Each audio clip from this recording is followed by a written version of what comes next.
사람에게 인정받고 살아가는 것은 기분 좋은 일입니다. 우리가 일터에서 칭찬을 듣고 또 가까운 사람들에게 인정을 받고 살아간다면 그거 행복한 삶임에 맞습니다. 이는 분명 하나님이 보시기에도 기뻐하는 일임에 틀림이 없습니다. 그런데 우리 마음에는 또 다른 하나의 소망이 있다는 거예요. 우리는 사람에게 인정받는 것도 기쁜 일이지만 우리는 하나님에게 인정받기를 소망하며 살아가는 사람들이라고 하는 거예요. 사람들에게 칭찬받는 일이 행복한 일이지만 우리도 신앙을 가진 사람이기 때문에 우리 마음속에 소망이 있다는 거죠. 하나님, 우리가 사람에게 칭찬받는 것도 좋지만 하나님에게 인정받고 하나님 앞에 칭찬받는 삶을 살고 싶습니다 라는 그런 소망과 열망이 우리 가운데 있다라고 하는 거예요. 그래서 사도 바울이 고백하기를 갈라디아서 말씀에 보면 내가 지금 사람들의 지시를 얻으려고 합니까? 지지를 얻으려고 합니까? 아니면 하나님의 지지를 얻으려고 합니까? 내가 사람들의 호감이나 사려는 줄 압니까? 내가 아직도 사람들의 호감을 사려고 한다면 나는 그리스도의 일꾼이 아닙니다 라고 고백하는 것을 우리가 볼 수 있어요. 바울은 사람에게 인정받기 위해 수고하고 노력한 것이 아니라 오직 하나님의 기쁨이 되기 위해서 하나님에게 인정받기 위해 살아갔던 사람이라고 하는 겁니다. 그 말이 맞다는 거예요. 바울의 고백이 저는 우리 빛의 교회 성도들의 고백이 될 수 있게 되기를 바라고 우리 교회의 간증이 될 수 있게 되기를 바랍니다. 우리의 삶이 사람들의 인정, 사람들에게 칭찬에 목말라 그들에게 인정받으라고 애쓰는 것이 아니라 하나님을 기쁘시게 하는 삶, 하나님 앞에 인정받는 삶을 살아가야 한다는 거예요. 오늘 이제 우리가 살펴볼 세례 요한의 삶이 그랬다는 겁니다.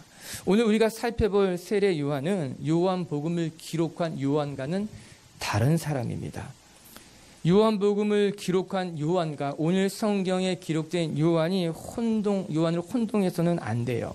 요한복음을 기록한 요한은 예수님의 12 제자 중에 한 사람으로서 예수님이 제자로 직접 부르신 인물입니다.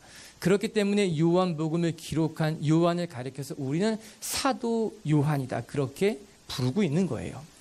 반면에 오늘 본문에 등장한 요한은 사도 요한이 아니라 세례 요한입니다. 그는 예수님보다 6개월 먼저 태어나서 예수님의 길을 예비한 사람이었어요. 그는 예수님보다 먼저 사역을 시작하셔서 요단강에서 사람들에게 세례를 베풀었기 때문에 그를 가리켜서 세례 요한이라 부른다라고 하는 거예요. 예수님도 그에게 세례를 받았습니다. 그리고 이제 우리가 살펴볼 사람이 바로 이 세례 요한이라고 하는 거예요. 예수님은 이 세례 요한을 가리켜서 무엇이라 말씀했는가? 그는 이 세상에 여자가 난 사람 중에 가장 훌륭한 사람이라고 이야기하셨습니다. 우리 마태복음 11장 11절을 우리 한 목소리로 같이 한번 읽어볼게요. 시작.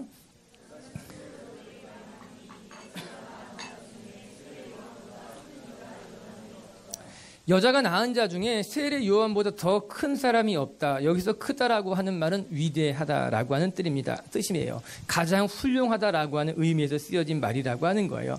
굉장한 칭찬이지 않습니까? 예수님이 세례 요한을 가리켜서 하시는 말씀이 여자가 난 자 중에 이보다 더 위대한 사람이 있겠는가? 이 세상에 여자가 난 사람 중에 이보다 더 훌륭한 사람은 없겠다라고 그렇게 이야기한 겁니다.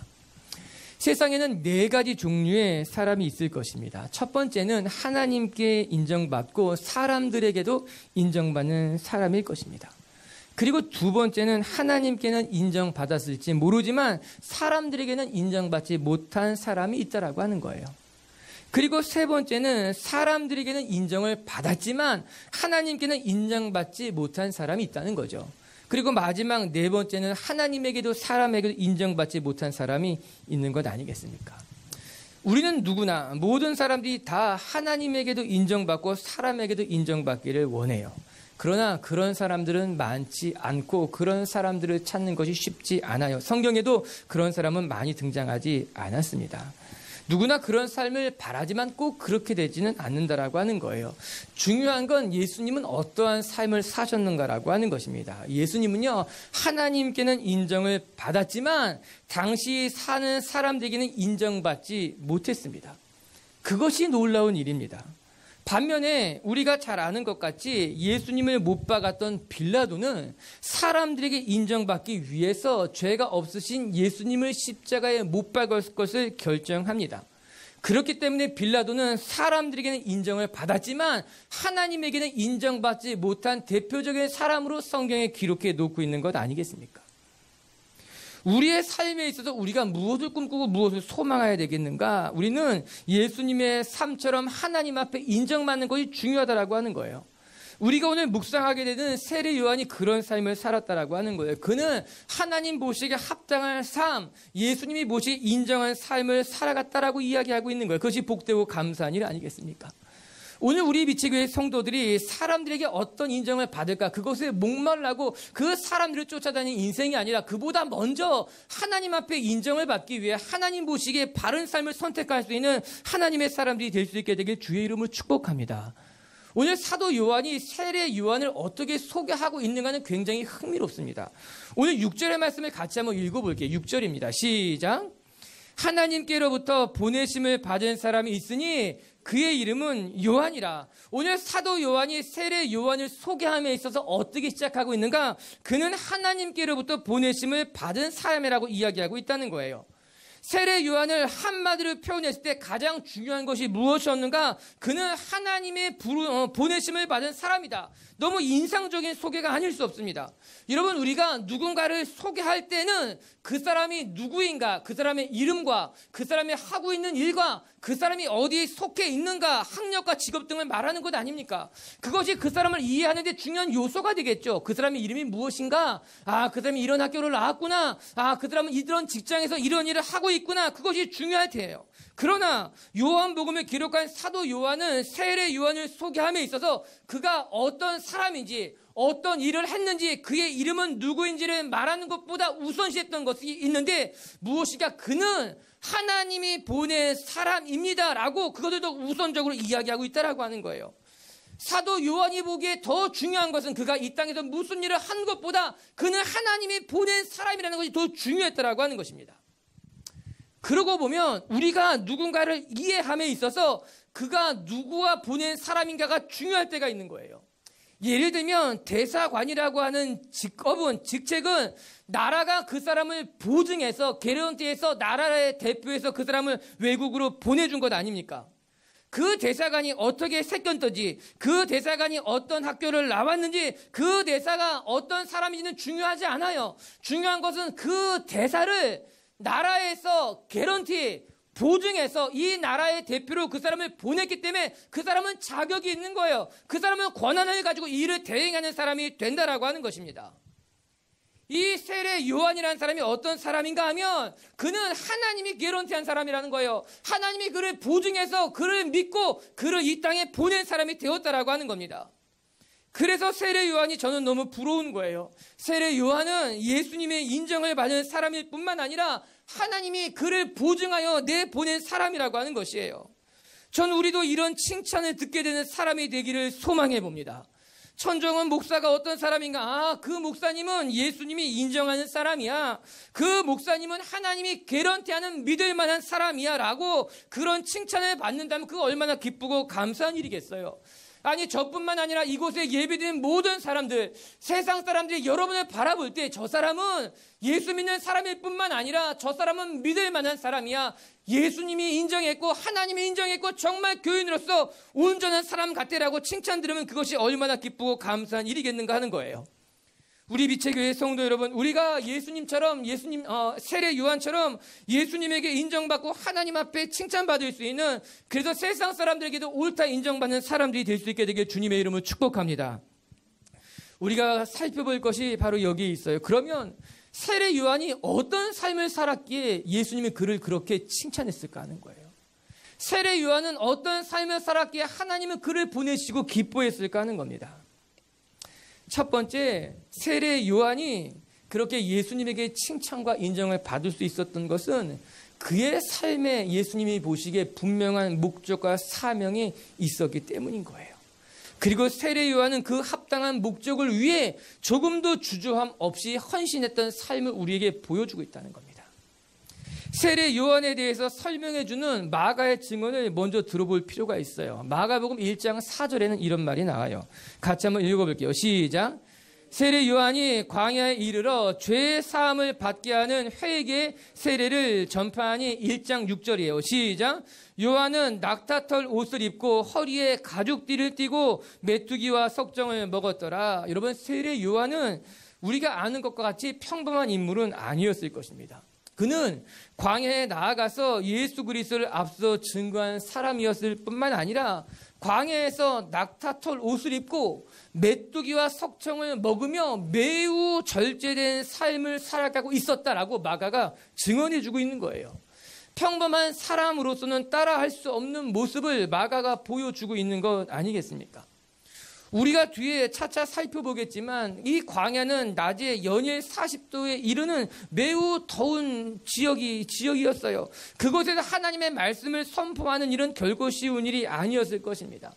뿐만 아니라 아무도 알아주지 않는 빈들에서 외치는 자리에 소리가 되는 것은 아무나 할 수 있는 일은 아니라는 거예요. 그러나 그럼에도 불구하고 세례 요한은 하나님께서 보낸 자리를 떠나지 않고 밤에는 낙타털 옷으로 자기의 몸을 보호하며 낮에는 그 더위에 메뚜기와 석천을 먹어가며 자신의 소임을 다하고 있었던 것이 우리가 읽고 있는 세례 요한의 귀한 모습이라고 하는 거예요. 세례 요한이 어떻게 이렇게 대단한 일을 할 수 있었을까? 이 40도가 넘는 더위에서 밤이 되면 일교차가 떨어져서 자기의 몸을 지키고 힘든 그곳에 낙타털 옷을 입어가면서 그 자리를 지킬 수 있는 그 힘이 어디에서부터 말미암았을까? 그것이 오늘 본문 7절에 나오는 거죠. 7절을 같이 한번 읽어볼게요. 시작. 그가 증언하러 왔으니 곧 빛에 대하여 증언하고 모든 사람이 자기로 말미암아 믿게 하려 함이라. 오늘 성경은 이르기를 세례 요한은 예수님을 증언하기 위해 왔다고 설명해 주고 있습니다. 그리고 그는 모든 사람이 자기로 말미암아 예수님을 믿게 하기 위해 이 땅에 왔다라고 이야기하고 있는 거예요. 즉 요한이 자신이 왜 이 땅에 왔는지, 그리고 나는 이곳에서 무슨 일을 해야 하는지를 설명해 주고 있는 것 아니겠습니까? 여러분, 요한은 예수님을 증언하기 위해 이 땅에 온 사람이에요. 목격자는 마땅히 자기가 목격한 것을 증언해야 될 책임이 있는 것 아니겠습니까? 내가 그 자리에 있었고 그 일을 보았고 현장에 있었다면 그는 마땅히 그 일을 증언해야 될 책임과 의무가 있다라고 하는 거예요. 오늘 요한은 그 일을 하기 위해 그곳에 머물러 있었던 사람이에요. 사람들은 빛이 왔으나 빛을 알아볼 수 없었다고 이야기합니다. 너무나 안타까운 일이에요. 하나님께서 우리에게 귀한 선물을 하셨음에도 불구하고 사람들은 그것이 선물인지를 미처 깨닫지 못했다는 거예요. 예수님은 우리의 삶을 새롭게 하실 수 있는 능력을 가지신 분임에도 불구하고 사람들이 그 예수님을 이해할 수 없었던 거예요. 그 예수님을 보고도 예수님을 맞이할 수 없었어요. 예수님은 너무나 소중한 분이었지만 예수님을 소중히 여기지 않았다라고 하는 겁니다. 왜 그랬을까요? 이유는 한 가지예요. 그들은 지금까지 단 한 번도 하나님을 본 적이 없었기 때문이에요. 단 한 번도 빛을 경험한 적이 없기 때문에 하나님을 보고도 하나님인지 알지 못하는 거예요. 빛을 경험한 적이 없었기 때문에 빛을 보고도 빛인지 알 수 없었다라고 하는 겁니다. 정말 값진적을 본 적이 없어요. 먹어본 적이 없고 만져본 적이 없었기 때문에 너무나 그것을 보았지만 알 수 없었던 거죠. 안타까운 일이 아니겠습니까? 그러나 이때 세례 요한이 나타났어요. 세례 요한은 예수님이 누군지 알았던 거예요. 그리고 그는 내가 해야 할 일이 예수님보다 앞서 태어나서 이 예수님의 길을 예비하여 세상 사람들이 예수님을 보았지만 알지 못하는 그들에게 예수님을 전하는 것이 자기의 사명이라는 것을 그는 누구보다 정확히 알고 있었다라고 하는 거예요. 때로는 광야에서 낙타털 옷을 입어야만 했지만, 때로는 먹을 것이 없어서 메뚜기와 석정을 먹어야만 했지만, 그럼에도 불구하고 그 일은 내가 해야 하는 일인지 알았기 때문에 조금도 주저함 없이 그 사명의 길을 감당했던 것이 세례 요한이었다라고 하는 겁니다. 사랑하는 성도 여러분, 세례 요한은 너무나 고마운 사람이에요. 값진 것을 받고도 알지 못해서 누리지 못하던 우리들에게 이 예수 그리스도라는 빛이 선물이 얼마나 값진 것인지를 알려주기 위해서 광야로 나가 사역했던 사람이 세례 요한이라고 하는 거예요. 예수님이 얼마나 소중한 분인지, 우리의 삶에 얼마나 큰 축복이 되는 분인지를 깨닫게 하기 위해서 광야로 메뚜기와 석정을 먹어가면서 우리에게 전해준 분이 세례 요한이라고 하는 거죠. 다시 오늘의 이야기로 되돌아가 본다면 요한이 이렇게 고된 삶을 선택하며 그 삶을 감당할 수 있었던 것은 그 자신이 누구이며 내 삶에 허락하신 하나님의 뜻과 사명이 무엇인지를 누구보다 더 잘 알고 있었기 때문에 가능했다라고 하는 겁니다. 즉 요한의 삶엔 분명한 사명이 있었어요. 분명한 목적과 삶의 이유와 방향이 있었기 때문에 그 사명의 삶을 시작할 수 있었고 마칠 수 있었다라고 하는 겁니다. 사랑하는 빛의 교회 성도 여러분, 내가 이 땅에 태어난 이유와 내가 지금 이 자리에 있는 목적과 하나님이 나를 이곳에 부른 이유를 알면 우리는 고난을 맞이해도 그 고난을 참고 견딜 수 있는 힘을 얻게 되어 있다라고 하는 거예요. 때로는 우리의 삶에 어려움이 있고 힘든 장애물을 만난다 하더라도 내가 해야 할 일이 무엇이며 나는 이곳에서 어떤 의미 있는 삶을 살아가야 될지를 알고 있다면 참을 수 있는 거예요. 견딜 수 있는 거예요. 그러나 목적을 잃어버리면, 방향을 잃어버리면, 이유를 잃어버리면 중간에 멈춰서고 싶은 거예요. 돌아가고 싶은 거예요. 고난을 만나도 굳이 참을 이유가 없는 거예요. 어려운 일을 만나면 이것 때문에 내가 고생할 이유가 없다라고 하는 거예요. 그래서 부르심이 중요해요. 그래서 내가 왜 이곳에 있는지, 하나님은 나에게 무엇을 말씀하셨는지 사명이 중요하다라고 하는 것입니다. 오늘 본문은 아니지만 1장 23절엔 이런 말씀이 기록되어져 있어요. 같이 한번 읽어볼게요. 시작. 선지자 이사야의 말과 같이 주의 길을 곧게 하라고. 세례 요한의 고백이에요. 나는 광야에서 외치는 소리라고 하는 겁니다. 이사야 선지자가 말한 것 같이 나는 주님의 길을 예비하러 온 사람, 그것이 내 사명이라는 것을 분명히 알고 있었다는 거죠. 여러분, 행복한 사람은 어떤 사람일까요?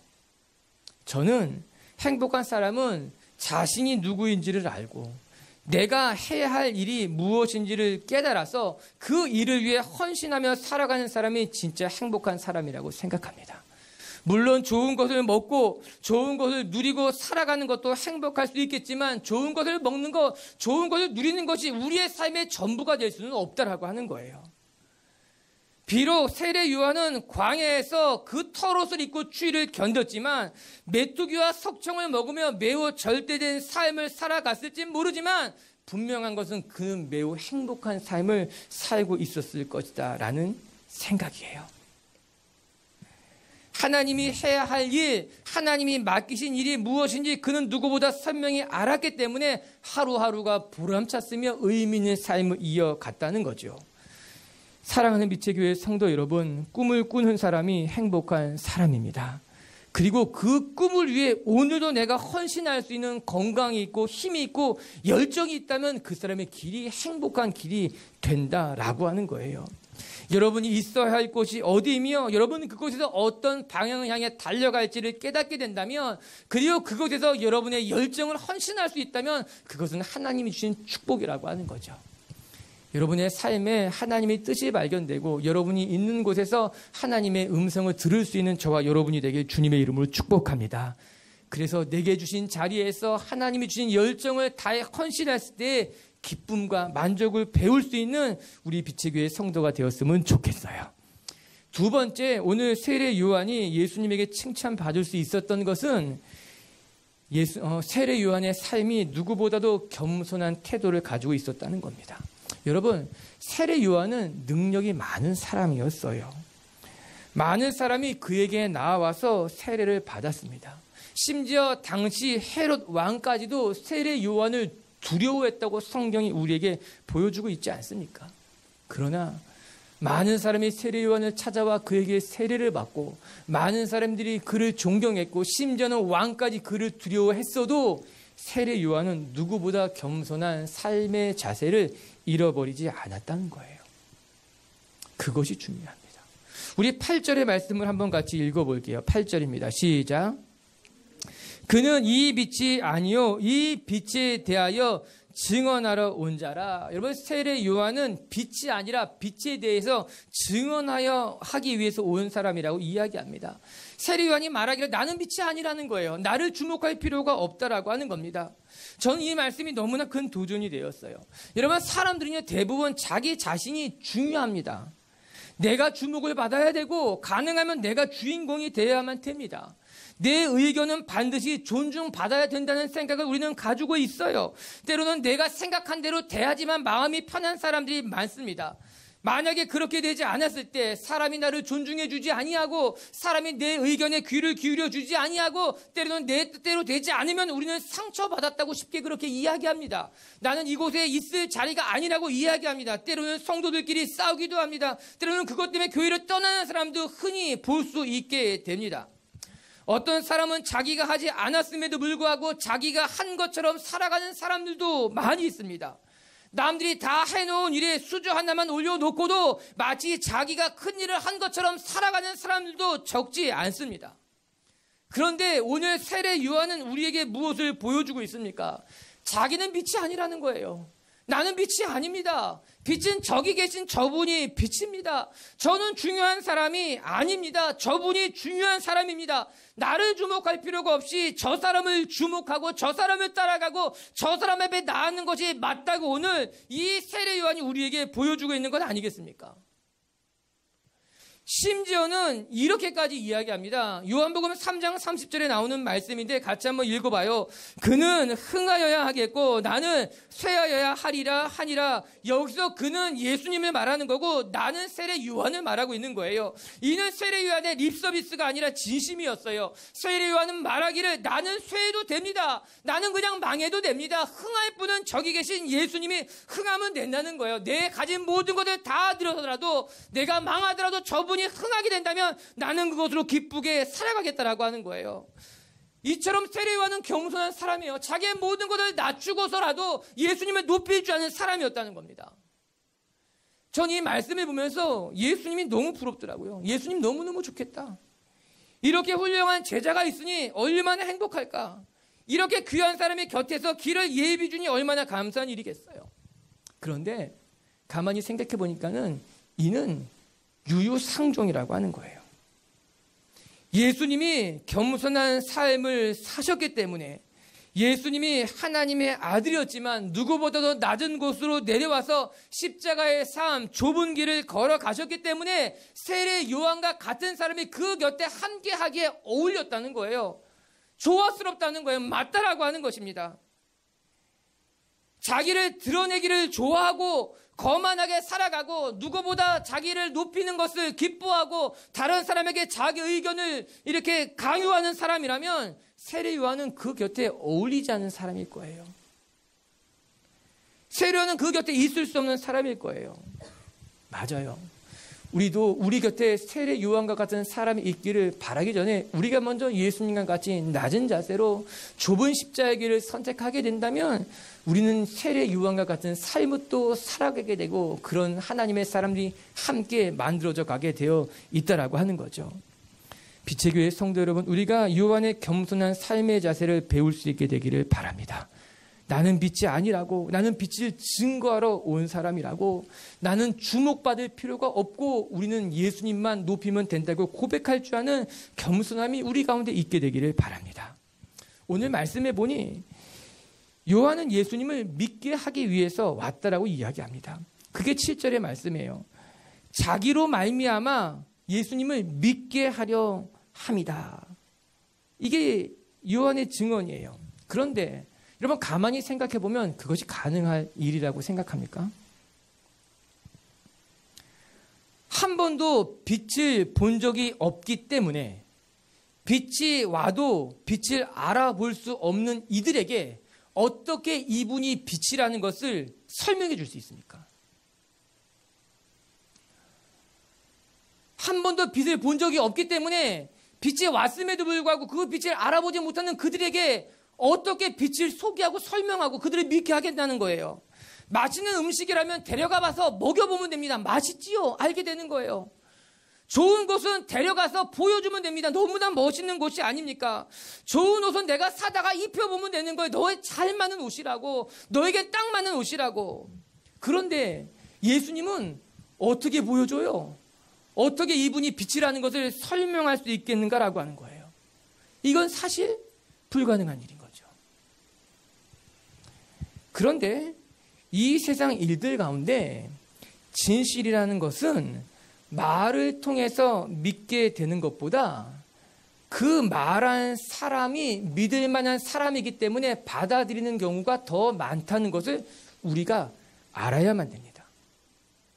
그 사람의 말이 그럴듯해서 그 말을 믿는 것이 아니라 그 사람이 지금까지 나에게 보여준 모습이 신뢰할 만한 사람이라는 것을 내가 알기 때문에 그가 하는 말을 우리는 신뢰하게 되어 있다라고 하는 것이죠. 그가 한 말을 구구절절 다 따져보고 정말 먹어보고 정말 가보고 정말 확인해 본 후에야 그 말을 믿는 것은 많지 않아요. 그 사람이 나한테 믿을 만한 사람이기 때문에 안 가봤지만 좋은 곳이라고, 먹어보진 않았지만 정말 당신이 말한다면 맛있는 거라고, 정말 당신이 개런티하는 사람이라면 그 사람은 좋은 사람이고 우리가 그의 말을 신뢰하게 된다라고 하는 것이죠. 세례 요한은 예수님보다 6개월 먼저 태어났을 뿐만 아니라 예수님보다 먼저 사역을 시작하셨습니다. 세례 요한은 광야에 나가서 하나님의 나라를 먼저 전파했으며 수없이 많은 이들에게 회개의 세례를 증거했어요. 그리고 그들의 삶을 하나님께로 돌이켰어요. 많은 사람들이 세례 요한의 말을 듣고 회개했고 세례를 받은 것 아니었겠습니까? 이처럼 세례 요한의 삶이 예수님보다 앞서 그들에게 본이 되었기 때문에, 그들에게 신뢰를 주었기 때문에 이제 세례 요한의 말을 사람들은 믿고 예수님을 빛으로 받아들이기 시작했다라고 하는 거예요. 세례 요한은 그 당시 그 누구보다도 신뢰할 만한 사람이었던 거예요. 그곳에 있는 모든에게 존경을 받고 있는 사람이었다라고 하는 것입니다. 그렇기에 세례 요한은 예수님의 길을 예비할 만한 충분한 사람이었어요. 이미 준비된 인물이었고 자격을 갖춘 사람이었다는 거죠. 그가 신실했기 때문에 그가 소개하는 예수 그리스도를 많은 사람들이 따라가기에 충분했다라고 하는 겁니다. 사랑하는 성도 여러분, 겸손한 사람들은 우리의 마음을 편안하게 합니다. 그래도 겸손한 사람들 곁에는 사람들이 많이 모여들게 되어 있고 함께하고 싶다는 거예요. 신실한 사람은 우리 마음에 신뢰를 주게 되어 있습니다. 그 사람이 하는 말을 우리는 믿게 되고 그 사람과 함께 꿈꾸고 싶고 그 사람과 함께 믿음의 길을 걸어가고 싶은 건 아니겠습니까? 세례 요한의 삶이, 그의 인격이, 그가 보여주는 모습이 그랬다는 거죠. 그는 누구보다 겸손했고 누구보다 신실했기 때문에 하나님의 일을 증거하기에 부족함이 없었던 건 아니겠습니까? 우리 빛의 교회 성도 여러분, 우리도 하나님 앞에 우리 세례 요한처럼 누구보다도 겸손한 사람, 나는 빛이 아니에요, 나를 주목할 필요는 없어요, 그렇게 고백한 겸손함이 우리에게 있게 되기를 바라요. 그리고 우리 세례 요한처럼 우리의 삶이 신실하여서 우리를 통해 그리스도가 드러날 수 있는 하나님의 사람이 되길 주님의 이름으로 축복합니다. 세 번째, 오늘 세례 요한이 그렇게 칭찬받을 수 있었던 것은 금방 끝날 거예요. 참으세요. 오늘 우리가 본문에는 없지만 23절의 말씀을 한 번 더 읽어볼게요. 23절입니다. 시작.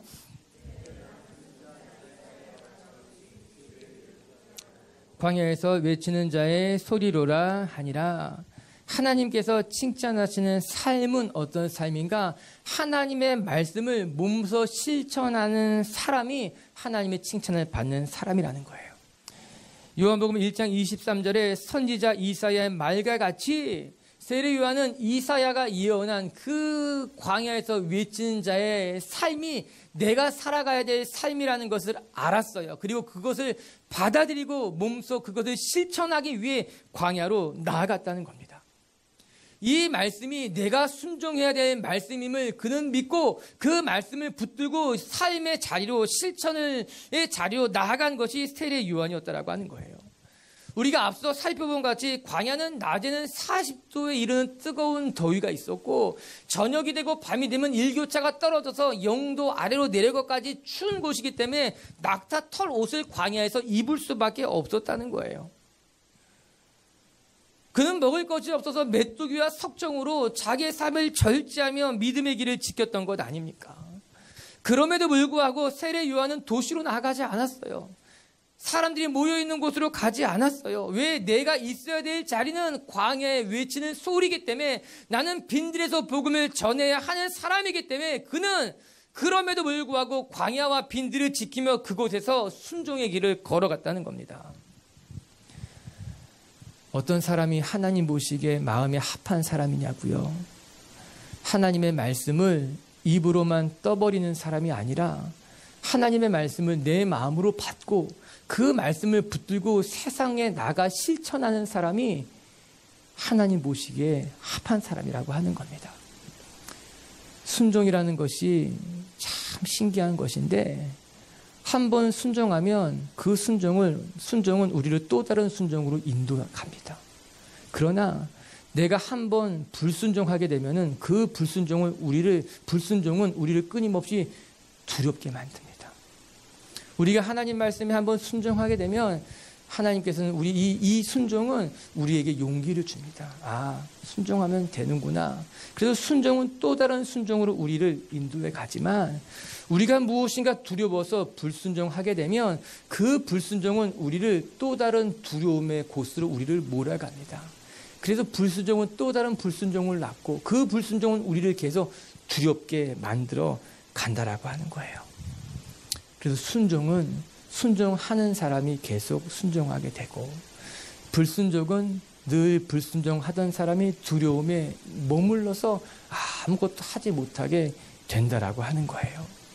오늘 세례 요한이 믿음으로 광야에 나아가 순종을 시작할 때 그의 삶은 이미 끝이 보인 거예요. 그의 삶은 귀하게 순종의 길을 걸어가게 되어 있다라고 하는 거죠. 빛의 교회 성도 여러분, 한 번의 순종이 믿음의 발을 내딛는 용기가 될 줄로 저는 믿습니다. 여러분이 말씀에 순종하여 내 삶에 하나님의 말씀을 이루겠다 결단하면 그 결단은 우리를 힘있게, 그 순종은 우리를 더 큰 순종의 길로 인도하게 될 줄로 저는 믿습니다. 말씀을 마칠게요. 우리 이 땅에 살아가며 칭찬과 인정을 받고 살아가기를 원합니다. 그러나 정작 우리가 칭찬받고 인정받아야 할 분은 하나님이라고 하는 것을 우리는 잊지 마십시다. 하나님께 인정받는 삶이 복된 삶일 것입니다. 첫 번째, 하나님이 인정하시는 삶은 어떤 삶인가? 분명한 사명과 목적을 가지고 살아가는 삶이라고 하는 거예요. 우리의 삶에 고난이 있고 역경을 만난다 하더라도 분명한 목적이 있는 사람은 주저하지 않고 포기하지 않을 거예요. 전 여러분을 향한 주님의 뜻을 발견하고 여러분을 향한 주님의 목적을 발견하는 분들이 될 수 있게 되기를 바랍니다. 두 번째, 우리 세례 요한처럼 겸손한 삶, 신실한 삶을 살아가는 사람들이 되십시다. 나는 중요하지 않아요. 나는 빛이 아니에요. 또 우리의 그 신실한 삶이 예수 그리스도를 드러내는 통로가 될 줄로 저는 믿습니다. 그리고 세 번째, 우리 말씀을 삶의 자리로 실천할 수 있는 하나님의 사람이 되십시다. 한 번의 순종은 우리를 용감하게 할 것이고, 그러나 한 번의 불순종은 우리를 끊임없이 두렵게 만들 거예요. 삶의 자리에서 순종을 맛보고 그 순종이 여러분의 삶을 선하게 인도하는 것을 경험하게 되길 주의 이름으로 축복합니다.